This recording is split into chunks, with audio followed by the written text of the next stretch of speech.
इस बार का दिल्ली सरकार का बजट ऐतिहासिक है।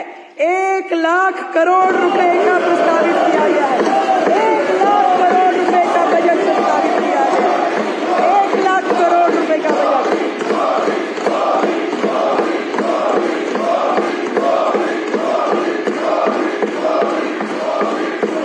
पिछली सरकार ने दिल्ली की अर्थव्यवस्था को दीमक की तरह खोखला किया, दीमक की तरह। और दिल्ली जल बोर्ड घाटे में, डीटीसी घाटे में, दलितों के उत्थान के लिए बनाया गया कॉर्पोरेशन घाटे में, झुग्गी के विकास के लिए काम करने वाला ड्यूसिप पूरी तरह ठप, गंदा पानी, बहता सीवर, ये दिल्ली की पहचान बन चुकी थी।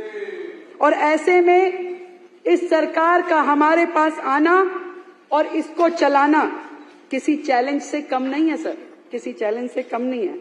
फिर भी मैं इन 2 लाइनों के माध्यम से सरकार की मंशा आपको बताना चाहती हूं कि यकीन हो तो कोई रास्ता निकलता है, यकीन हो तो कोई रास्ता निकलता है, हवा की ओट लेकर भी दिया जलता है। अध्यक्ष महोदय, तो दिल्ली विधानसभाয় বক্তব্য দিচ্ছেন দিল্লির মুখ্যমন্ত্রী, নতুন যিনি মুখ্যমন্ত্রী হয়েছেন রেখা গুপ্তা।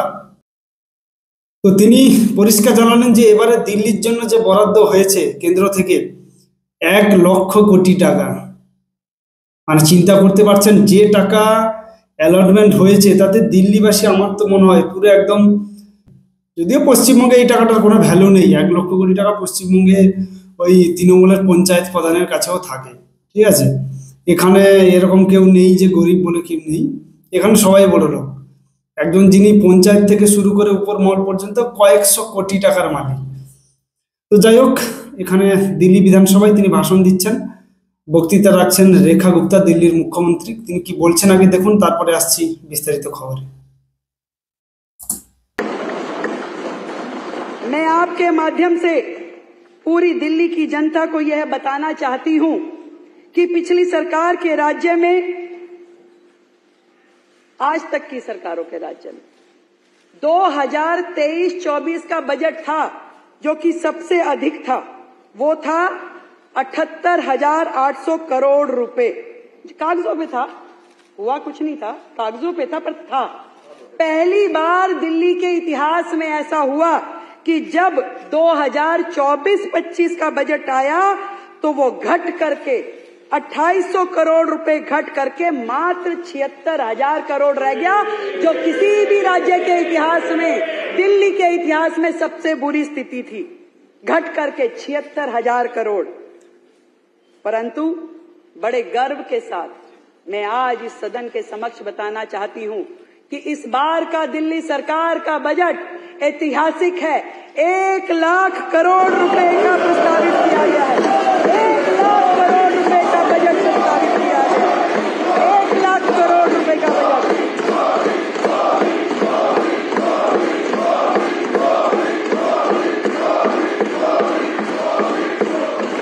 जो कि न केवल दिल्ली के इतिहास में बल्कि देश में इतनी तरक्की करने वाला, जो कि 31.5% अधिक है, पिछले साल की तुलना में अभूतपूर्व और ऐतिहासिक बजट है। आप में और हम में बहुत फर्क है, ठीक कह रहे हो, बहुत फर्क है। आप केवल वायदे करते थे, हम वायदे निभाते हैं। आप केवल वायदे करते थे, हम वायदे निभाते हैं। आप पीएम को, एलजी को, दूसरे राज्यों की सरकारों को गाली देते थे, हम मिलके काम करने के इरादे। आपकी पढ़ी लिखी सरकार अपनी बुद्धि का उपयोग षड्यंत्र का। তো রেখা গুপ্তা দিল্লির মুখ্যমন্ত্রী, তিনি, আমরা যেটা সরাসরি দেখলাম যে তিনি আক্রমণ করছেন কেজরিওয়ালকে, মানে যিনি এর আগে দিল্লির মুখ্যমন্ত্রী ছিলেন অরবিন্দ কেজরিওয়াল। তো উনি ওনাকেই উদ্দেশ্য করে কথাগুলো বলছেন, যদিও বিধানসভার মধ্যে কেজরিওয়াল নেই, কেননা তিনি তার নিজের সিটেও এবারে হেরে গেছেন, তো তিনি এর মধ্যে নেই। তো তিনি বললেন যে এর আগে যে সরকার ছিল সে কি করে গেছে না করেছে তার সমস্ত কিছু ওনার নখদর্পণে রয়েছে এবং তিনি চেষ্টা করবেন যে সেগুলো যত তাড়াতাড়ি সম্ভব মিটিয়ে ফেলার।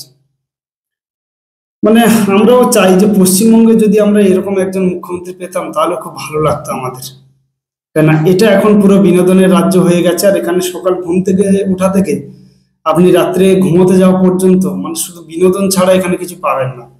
না আছে মানুষের কাজ, না আছে চাকরি বাকরি, কিন্তু আপনি বিনোদন ঠিক পেয়ে যাবেন।